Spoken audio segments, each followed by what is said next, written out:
Right, Jason. So you were diagnosed at 15. So why did you get referred to the mental health clinic in the first place?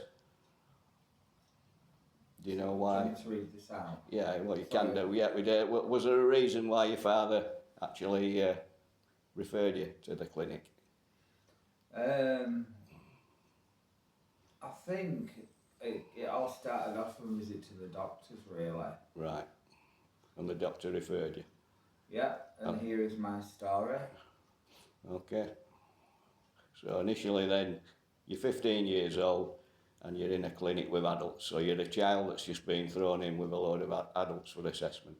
Yeah, yeah, Okay. yeah. That's okay, right. Go on then. Hi there, and welcome to the life story of Jason Queerwolf Wood. And so I had been referred to the child psychiatrist. Sat outside her office. She was called Dr. Jones, and she was having a consultation with my father.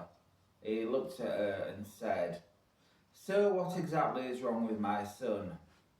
She looked at him and said, "Basically Jason is losing touch with reality. We need to get him into hospital." She couldn't Empathise. she couldn't empathise how important it was to get me into the psychiatric unit. And so next day I was admitted to the unit, sat on the hospital bed, vacantly staring into space. And then before I knew it, I was in the interview room, firing questions at me, trying to get a diagnosis together, asking me if I was depressed, hearing voices or having delusional thoughts. And then he said, "Right, Jason, I'm admitting you to the ward for observation." So that was that. I was escorted to the hospital canteen for the evening meal.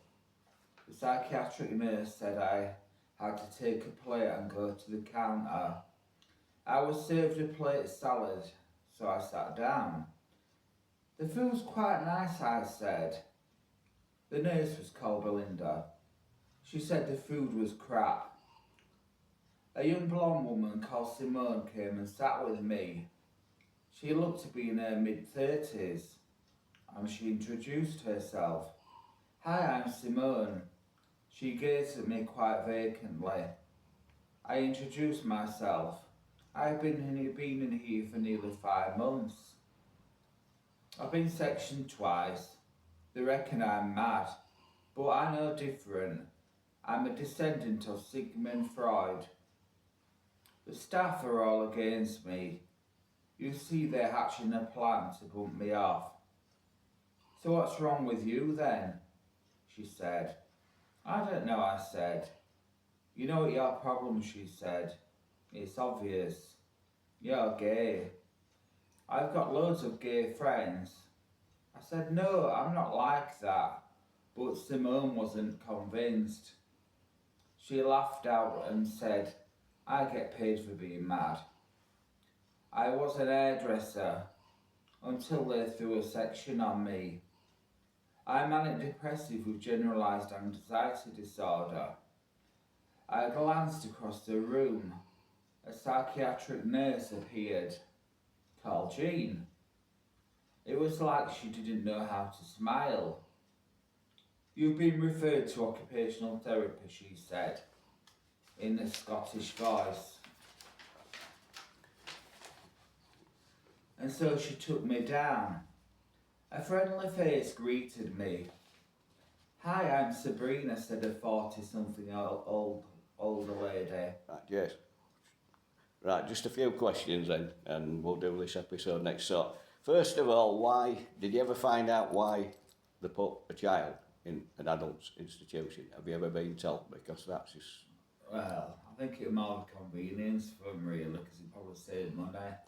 They just, they weren't really bothered. I mean, I was probably, at the time,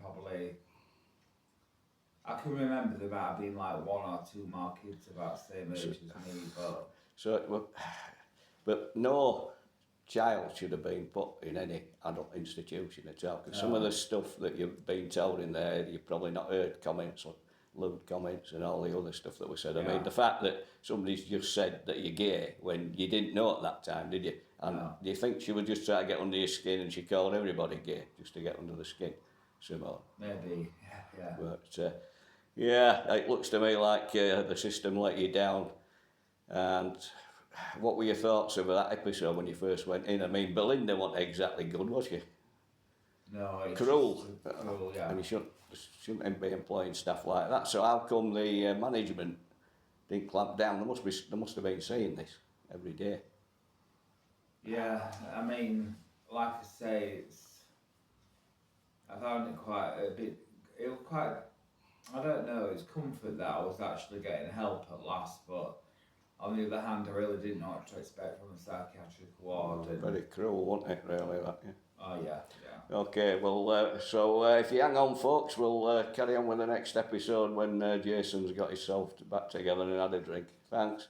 Yeah.